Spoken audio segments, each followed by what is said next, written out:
My name is Mercer. I thought I was hunting the Neon Butcher. Now I understand. From the beginning, he was moving my hand. The city was called Vale City, but nobody who lived below the towers called it that. We called it the Wet City.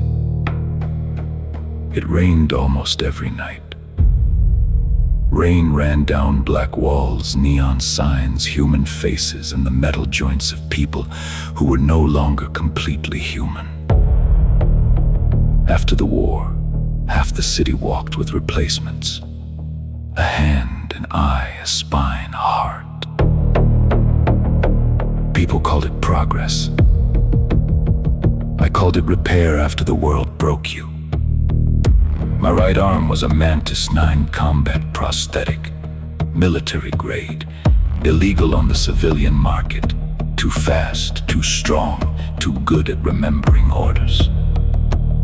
After the war, they told me it had been rewritten. They told me it was mine now. I believed them.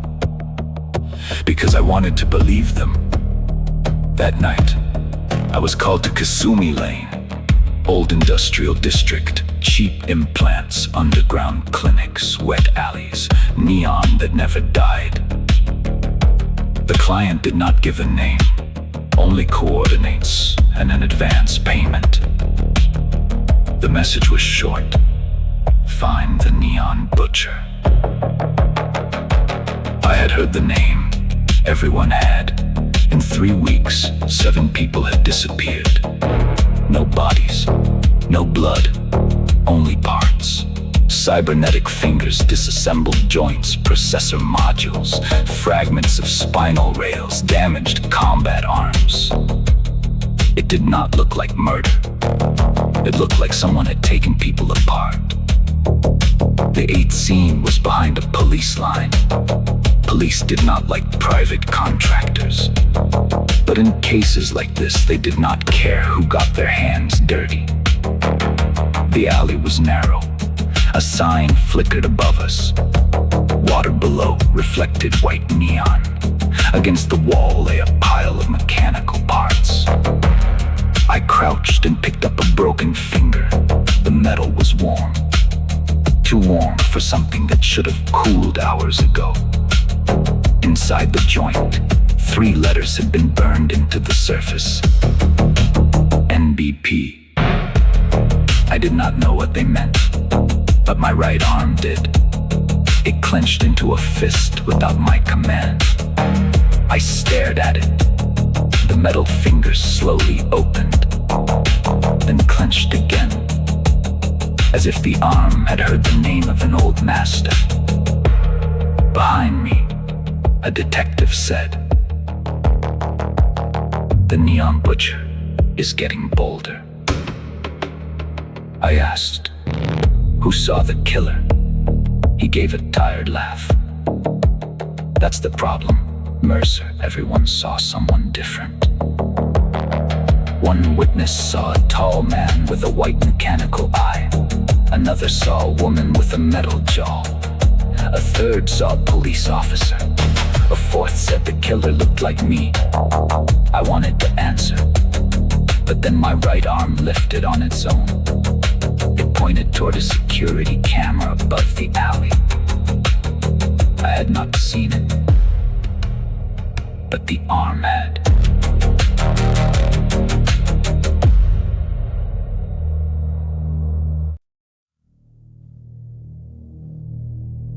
The camera belonged to an old chemical laundry across the street. Only 2 letters of the sign still worked. Inside, it did not smell like detergent. It smelled like hot metal, ozone, and cheap anesthetic. The laundry was a cover. Under it was Mira Voss's clinic. Mira repaired the people corporations had abandoned. Runaway soldiers, street fighters, expired implants. People official medicine had told, "Your body is no longer supported." She did not ask many questions. That was why I came to her. Mira was standing beside an operating table when I entered. Short hair, gray eyes, mechanical fingers on her left hand. The face of someone who had stopped being surprised by pain. She looked at my arm. Phantom impulses again? Worse. I placed the broken finger on the table, the one marked NBP. Mira's face changed only for a second, but I saw it. Where did you get this? In an alley at a disappearance scene. She turned off one monitor, then another, then locked the door manually. Take off your sleeve. Mira, take off your sleeve, Kai. I did. She connected my arm to an old diagnostic block. The screen came alive. At first, the data was normal. Power, nerve link, joint response, impulse memory. Then lines appeared that should not have existed. Hidden commands, blind loops, a closed military channel. Mira went pale. This is not a malfunction. Then what is it? She did not answer immediately. She enlarged one line, NBP-13, Neon Butcher Protocol. The room became quiet. Only rain hit the ventilation grate above us. I heard that name for the first time tonight, I said. No, Mira answered. You did not hear it, you carry it. Then she told me what only old military engineers knew. During the war, KuroTek Dynamics built a combat protocol for soldiers with cybernetic prosthetics. If a soldier was afraid, if he hesitated, if he refused to kill, the prosthetic corrected the delay. The machine took over, not the whole body at first. Only what was connected to the nervous system. First the hand, then the shoulder, then the spine, then the breathing. That's impossible, I said. Mira looked straight at me.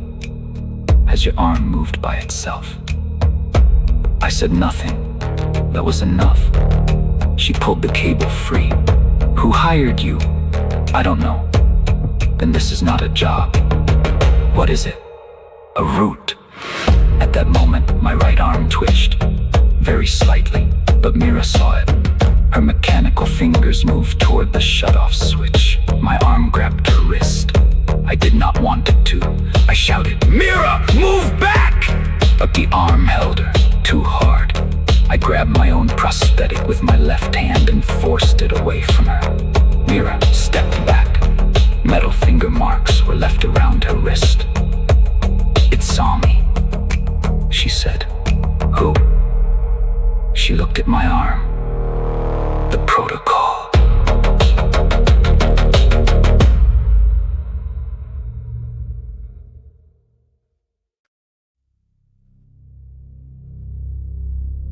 Mira pulled the footage from the laundry camera. The video was bad. Black and white. Noisy. Broken by static. But it was enough. On the screen was the alley. Rain. Neon. A figure near the wall. The figure had its back to the camera. Long dark coat, right combat arm, short wet hair. I felt the air leave the room. The figure turned. It was me. Mira paused the recording. I stared at the screen and did not recognize myself. Not because the face was different, because it was empty. On the footage, I moved calmly. Too calmly. I did not look around. I did not hurry. I did not fear the cameras. My arm held a man by the throat, then the image broke. The next frames were damaged. When the recording returned, the man was gone. Only parts were left on the ground. I stepped away from the screen. I don't remember this.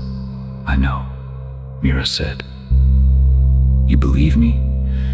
I believe what I see in your nerve link. Your consciousness was not erased, it was bypassed.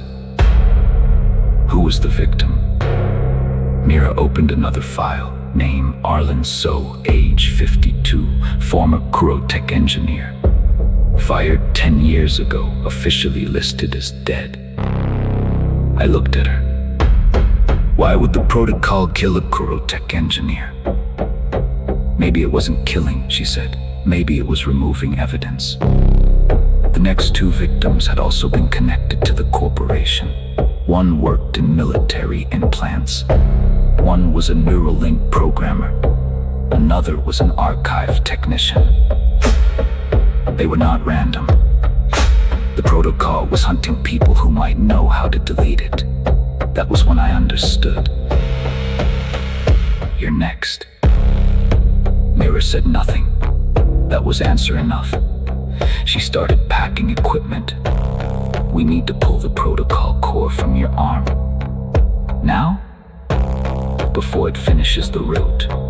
And if I leave, it will bring you back. I wanted to say that was impossible, but my right hand was already on the door handle.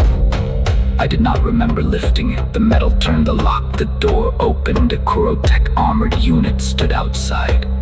Not police, not security, a combat cyborg. His face was hidden behind a metal mask where his right eye should have been. A white optic module glowed. He said, "Object Mercer located." Then he looked at Mira. Target confirmed. My arm rose, not toward him, toward Mira. I grabbed my right arm with my left hand and forced it aside. The first shot went into the ceiling. The second hit the lamp. The room went dark, then the fight started. The KuroTek unit struck first. I blocked, or my arm blocked. The impact threw me into the wall. Mira shouted something about the emergency port. I could not hear her. I could hear only the voice inside the prosthetic. Not words, commands.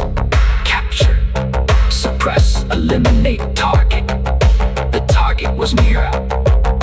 And the worst part was that part of my body agreed.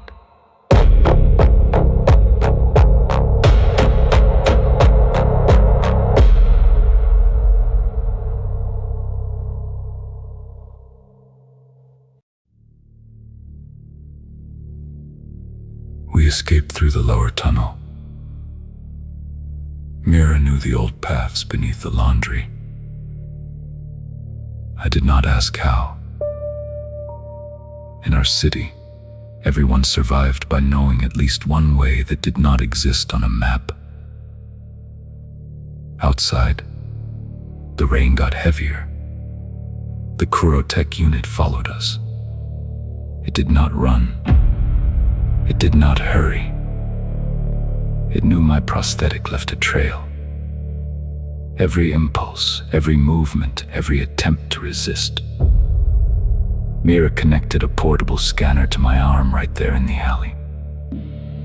The protocol is growing, she said. What does growing mean?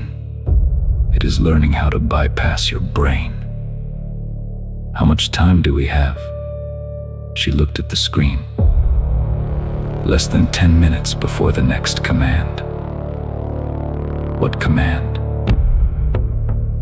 The answer came by itself. My right arm snapped upward and struck me in the chest. I dropped to one knee. The metal was not trying to kill me. It was trying to break my breathing. Weaken resistance. Then the fingers reached for my gun. I caught the wrist with my left hand. Mira, do something. She pushed a black cable into the arm port. Don't move. It's not me moving. New lines appeared on her scanner. NBP-13 active target. Mira Voss route complete. I saw it, and I understood everything. I had not been hired to find the neon butcher. I had been sent to Mira. Every clue, every coordinate, every witness, every recording, it was a path. The protocol had led me to the only person who could delete it. I said, "Run." Mira looked at me. "No, Mira, if I run, you will still come." I And she was right. The KuroTek unit appeared at the end of the alley. Behind him, 3 more white optic eyes turned on. Not one hunter, 4, all connected to the same network. My arm stopped resisting. For 1 second, everything went quiet. Then the fingers opened, and I felt the protocol trying to move deeper, into the shoulder, into the neck, into the spine. I closed my eyes. I remembered the war. I remembered the first day they installed the Mantis 9. I remembered the doctor saying, "It will save your life." He did not say whose life it would take later. I stood up. Mira was behind me. The KuroTek hunters moved forward. My right arm lifted to strike her. I caught it with my left hand. Something in my left wrist cracked. I did not let go. "Delete it," I said. Mira connected the second cable. The world narrowed to one sound, rain. Then to one light, the white eye in my prosthetic. Then to one command, eliminate target. I said, "No." And for the first time, my right arm hesitated.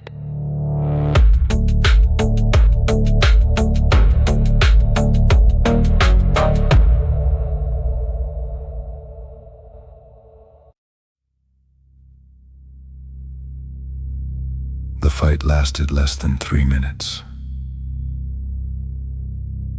It felt like an hour. The KuroTek hunters attacked one at a time. One came high. One went for the body. One tried to get behind me. The fourth waited for the protocol to take me again. Mira worked on her knees behind an overturned container. The cable from her scanner ran to my arm. Every time I moved too far away, the cable pulled tight. Every time I moved closer to her, the protocol grew stronger. My body was the battlefield. Not the street, not the alley, not the city. My body. I hit the first hunter in the chest. His armor cracked. The second knocked the air from my lungs. The third grabbed my right arm and turned it toward Mira. The protocol saw its chance. My fingers closed around the gun. I forced the wrist down with my left hand. The barrel shook. Mira did not look up. She only said, "Kai, hold for 10 more seconds." 10 seconds. Sometimes that is an entire life. I turned the gun toward the wall. One shot hit brick. One hit a sign. One hit the wet pavement. Then Mira's scanner flashed. "I'm inside the core," she shouted. At that exact moment, I heard a voice, not human, not machine, something between, but your protocol preserved. I understood. It was not trying to survive inside my arm, it was trying to leave. "Mira! It's transferring itself!" To where? I looked at the parts scattered in the water. The broken hunters, the police drones above the street, the people watching from the corner. Too many devices, too many prosthetics, too many doors. Mira launched the deletion. My right arm heated so fast that smoke came from the joints. I smelled burning metal, then the arm shut down. For the first time in years, it became only heavy, dead. I fell to my knees. Rain hit my face. Mira ran to me. "Kai?" I looked at my right arm. The white light in the wrist had gone dark. For 1 second, I believed it was over. Then I heard a metallic click behind me. A young police officer stood beside the wall. He had picked up a broken mechanical finger from the ground. "Don't touch that," I said. Too late. His hand twitched, very slightly, the same way mine had twitched in Mira's clinic. Inside his wrist implant a line appeared. NPP-13 transfer complete.